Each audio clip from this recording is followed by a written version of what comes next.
that benevolent Christianity is how you live your life, and it comes with a lot of good morals, comes with a lot of good stuff, Sure. then certainly, unquestionably, that's not nearly as bad as believing that you should mutilate children.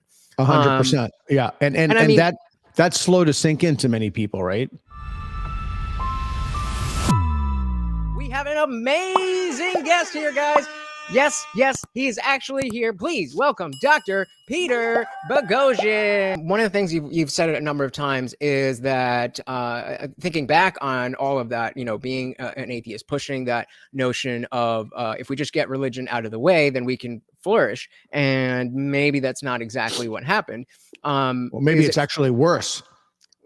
Possibly. And so I would it be fair to say that you've kind of walked that back in when you talk about a benevolent Christianity?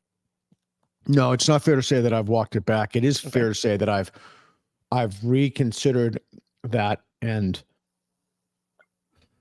I've talked to people who've studied intellectual history, because that's the best way to figure out if the substitution hypothesis is true or not. That would be a case of the way that the brain functions as it navigates reality. I think that you would be jejune or Pollyanna to think that, not even, you'd just be wrong to think that all delusions are equally dangerous. Some delusions are far more dangerous than others. This idea that a child can be born in the wrong body, mostly gay children, autistic children, and that we need to basically chop off their genitals and make them lifelong medical patients. That is certainly worse than the delusion that, I don't know, Muhammad flew to heaven on a winged horse, or the happy hunting grounds where the abundance of game is, plentiful game is plentiful after you die, or the Azandes myth of Tur, or you could just go around the world and collect your favorite beliefs or fables, or from the Maori or what have you. So there are degrees of danger. And the claim initially is the idea that the metaphysics ground the morality. So because somebody walked on water, we need to take their claims more seriously. So like I just saw in the thing, transform or transubstantiation, what have you, right? That the wafer literally transforms into the body and blood of Christ. The idea that that is a somehow anchor for other beliefs which spring from it. So you can't, I spoke to my buddy years ago, Phil Vischer, about this, the guy from VeggieTales. So you can't throw out the metaphysics and keep the morality, but it seems like you can integrate the morality into society, turn the other cheek, or what have you, whatever the Christian or other value that, Judeo-Christian or Abraham, whatever the Abrahamic value. It doesn't even have to be Abrahamic. It could be Hindu, like my friend Rajiv Malhotra talks about. Right. And so, I mean, I absolutely agree with that. That's certainly, if you're, you have this delusion and it kind of just is, Christian, that benevolent Christianity is how you live your life, and it comes with a lot of good morals, comes with a lot of good stuff. Sure. Then certainly, unquestionably, that's not nearly as bad as believing that you should mutilate children. 100%. Yeah. And I mean, that's slow to sink into many people, right?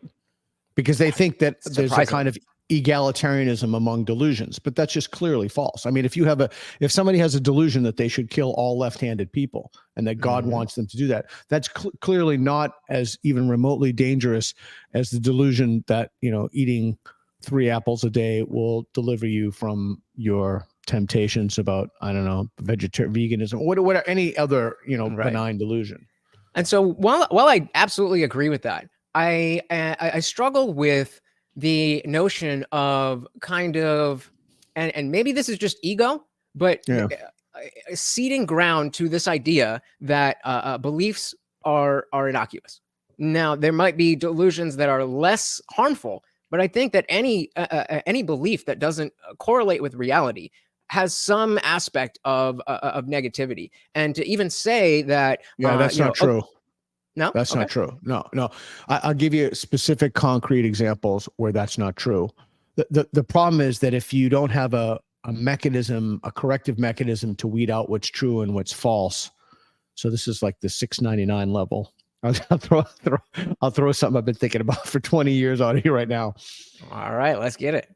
The more confident that one is that one's beliefs are true, the more likely it is that one will lapse into delusion.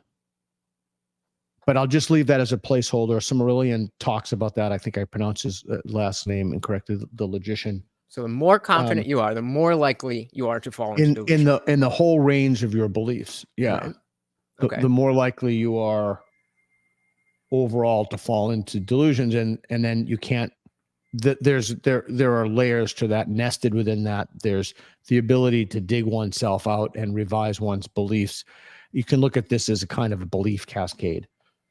But they've spoken about some benign. There are benign delusions that one could have, right? But benign delusion is, you're going to go into an MMA fight. You mentioned MMA. You're going to go into an MMA fight, and I'm going to beat this guy, even though the odds are against you. You're kind of psyching yourself up. You're giving yourself, a courage that you might not have had if you didn't succumb to this delusion, or at least talk yourself into something. But there are many.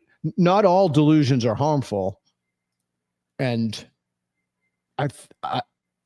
but not all delusions are equally bad. Right. But the point that I'm making is that accepting that it is acceptable to operate on faulty or incomplete information in and of itself is a bad thing to right. It's a bad way to operate. And so even if you have a benign delusion, the fact that you are living your life based on a delusion in and of itself is what I see as the problem, and which leads to even if most people are benign Christians, then but that's the question. Inevitably leads to people who go too far. Okay, but that's the question, and that's right. Very true. But that's the question. The question is, I can't multitask like that. You don't worry about that. There's so much shit going on in my head right now that so now I even lost my train of thought. This is very complicated stuff. So do some people need delusions to live? I mean, let's say no. Well, I mean, I've spoken to a lot of people who have been addicted to drugs or alcohol or even gambling. Yep. I was a drug addict for a good 5 years. Okay. And they've told me that one of the things that's gotten them out of it is, and not necessarily Christian God, some, kind of a deism might be too broad, but the belief in higher power. Yeah. Belief in a higher power. And there are other things that different flavors of Christianity or different religious traditions have brought them out of that. And we know that they can't be true. Islam claims that Muhammad was the last prophet, and there are specific surahs for that. And Mormonism claims that Joseph Smith was a prophet, and Joseph Smith couldn't be a prophet because he lived after Muhammad. So one of those has to be wrong. Right. So, when you listen to these testimonies and these claims, clearly somebody's wrong, but yet it causes them to live a better life. And again, I'm not saying that we advocate for delusion. I'm just saying that it could be the case that many people need forms of delusion to live better lives.